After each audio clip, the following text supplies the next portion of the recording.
What is going on, investors? My name is Emmanuel, and Tattoo Chef shareholders, we have some important updates, okay? Some of them you may regard as bad news, some you may see as great news.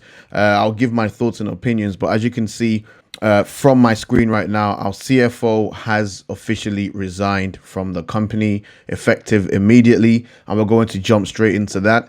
And you may have also seen some news that our CEO, Salvatore Galletti, we all know him as Sam Galletti, again, president and CEO of Tattooed Chef. He also did some selling of some shares on the 15th of April, so just a couple of days ago. As you can see from this column here, he disposed of 800,000 shares for a price of $10 a share.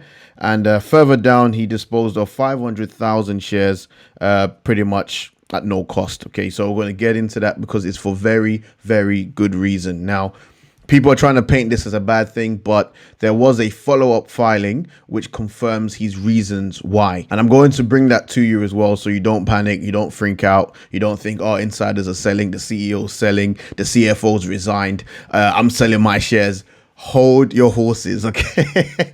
Hold your horses, okay? I know it can be a bit terrifying, but hold your horses. We're going to go into all of that. But we do have some good news, and this is the good news I was talking about.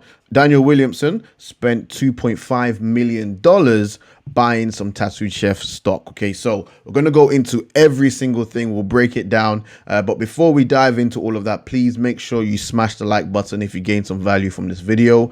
If you are new to the channel, then hit the subscribe button and the notification bell. Especially if you are a Tattooed Chef shareholder, you need to be subscribed to this channel, okay? Because Tattooed Chef is one of my favorite investments. I'm in this company for the long term, and I follow this company like a hawk because it's got a lot of my money. So, and also, if you want to be a part of an investing community where we talk all things Tattooed Chef, then you need to join my Discord group to get all the latest insight into my buys and sells, and also early insight into news releases like this, where we just calm the storm. And you can do so by clicking the Patreon link in the description below. So with that said, let's dive into it. So this was filed on the 15th of April, okay? And it says here that on April 15th, 2021, Charles F. Cargile, I always knew him as Chuck, so I'm guessing Chuck was like a nickname for Charles. But essentially, he's the CFO of Tattooed Chef. He resigned from such position effective immediately. Okay, so this is not like he's resigning at the end of the month or, you know, at the end of the year or the end of the quarter. Effective immediately, as in he is gone. Like, he has left his position effective immediately. Okay, Mr. Cargile's resignation is not the result, and this is the key part, is not the result of any disagreement with the company on any matter relating to the company's operations, policies, and procedures. Okay, so they've made it clear to Tattooed Chef shareholders that Chuck's resignation is not on bad ground, and I believe that. And the reason why I believe that is because the company, in his resignation, they have agreed to pay Chuck's wages through to April 30th. So essentially, he's leaving mid-month, but the company have agreed to pay him for the whole month, okay? And I think for me, that's an indication that he didn't leave on bad blood, which is a plus. Okay, I see that as a plus. Comment below if you think I'm wrong or if you have a difference in opinion. You know, let's get the debate going in the comment section. But I personally believe him leaving could be for any reason. Okay, nowhere in the document did they provide a particular reason as to why he left. But you know, CFOs, COOs, they all leave for different reasons. It could be personal because maybe he got a better opportunity elsewhere in another company. You know, maybe a bit more mullah, you know, a bigger paycheck could be a reason. And maybe he's just left entirely. You know, we just never really know. Okay, it's all speculation at this point. One thing that's important to me as a Tattooed Chef shareholder is that he left on good terms, and the fact that the company have agreed to pay his wages for the full month, and they've made it clear here that there was no disagreement. I believe that. Now, with that said, it's very important that we know who his successor is. And in this documentation, they have provided us with some information about who the successor is. So effective immediately, essentially, as Chuck went out the door, Stephanie, Dick's Stephanie Dijkman moved in. Okay, she was appointed as the new CFO of the company effective immediately. So that's very good. So there's no void period between that position. We've got someone to fill it in straight away. And, you know, I had a look through with regards to who Miss Dijkman is. She already plays a key role in management because she currently serves as the company's chief operating officer. Okay, but prior to that, she also has CFO experience. And that's what I was looking for. You know, I just didn't want any Tom, Dick, and Harry to take the CFO position. It was replaced by someone who already has experience in our company. Plus, the person had prior experience as a chief financial officer for 3 years for a company called My Jojo's Inc.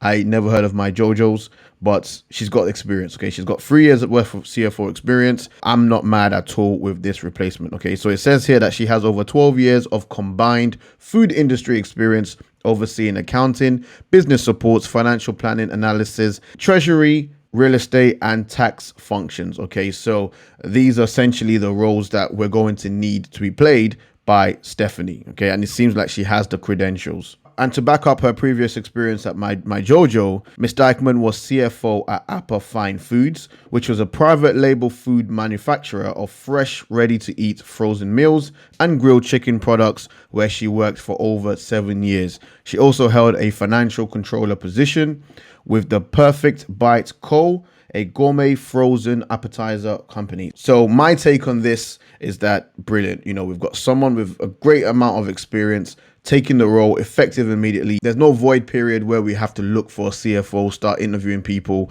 We've got someone in the job done. You know, the CFO is one of the most important positions in any company, and I'm glad that we managed to effectively get that filled. Now, moving on to Sam Galletti on the 15th of April, again last week. He's the president and CEO. He pretty much disposed of 800,000 common stock for a price of $10 a share. And again, following that, he disposed of another 500,000 shares for pretty much $0. So essentially gave it away.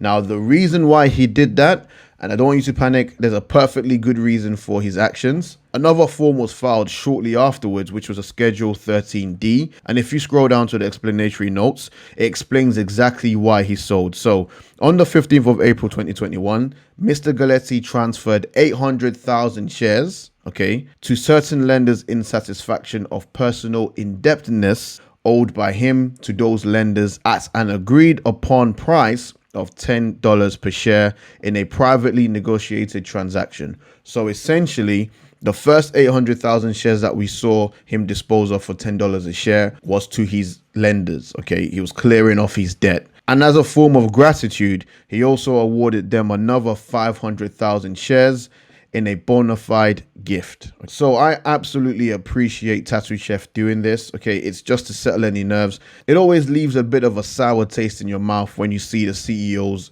selling their stock.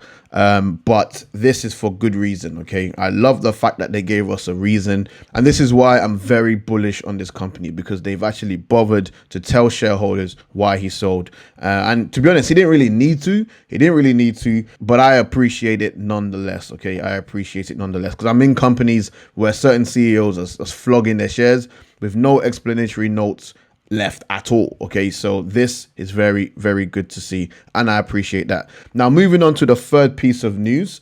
It was independent director of Tattoo Chef Inc., Daniel Williamson, spent $2.5 million buying more shares. Now, let me pull up the official filing. Okay, so this is it here. Okay, so we have Williamson, Daniel, James, okay, Tattoo Chef. And again, on the 15th of April, these guys were busy on that day.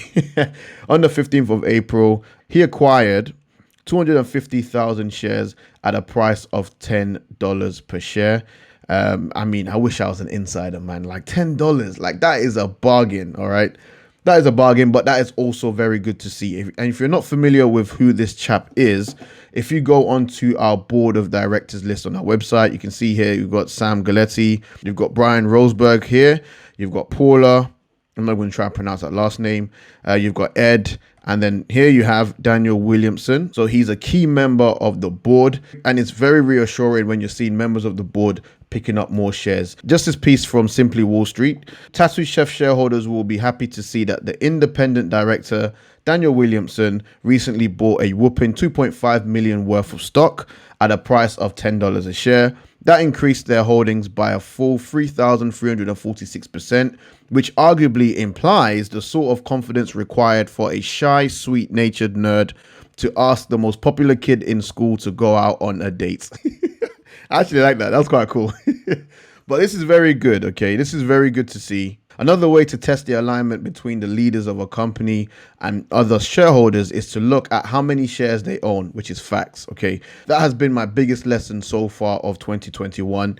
I want to look at the insider ownership and look at the management, because if they have skin in the game, they care about the stock, okay? They care about our shares, and our interests are all aligned, okay? So I love to see that, and that's something that I've now made mandatory in terms of doing my due diligence on companies. I want to know how many shares do insiders hold. I reckon it's a good sign if insiders own a significant number of shares in the company. It's great to see that Tattooed Chef's insiders own 42% of the company, worth about $287 million. This kind of significant ownership by insiders does generally increase the chance that the company is run in the interest of shareholders, okay? Because essentially, if the value of the shares go up, then the insiders get wealthy, and us common shareholders, our wealth also increase. So all of our interests are aligned, and this is very good to see. So in conclusion, I wouldn't be worried at all. It's sad to see Chuck leave. He was very instrumental in our merger process with FMCI. I think he also did an interview on YouTube once. I think I've seen him before. But yeah, it's sad to see him leave. You know, I wish him all the best. And I'm excited to see what Stephanie comes in and does for us. With regards to our CEO selling shares, nothing to worry about. It's just pretty much clearing off debt, which if I was in his position and I had a lender that I need to take care of, I would do the exact same. I'm sure you would as well. And lastly, it's great to see a board of member loading up on his position. Even though he got it on the cheap, $10. Man, I would love to buy Tattooed Chef at $10. But either way, it's very good to see. Nothing to worry about here. And yeah, that's it. So remember, I am not a financial advisor, so please do your own due diligence and your own analysis. With that said, make sure you smash the like button, hit the subscribe button and the notification bell if you want to see more content from me. Thank you so much for your time. I'll catch you in the next one. Peace.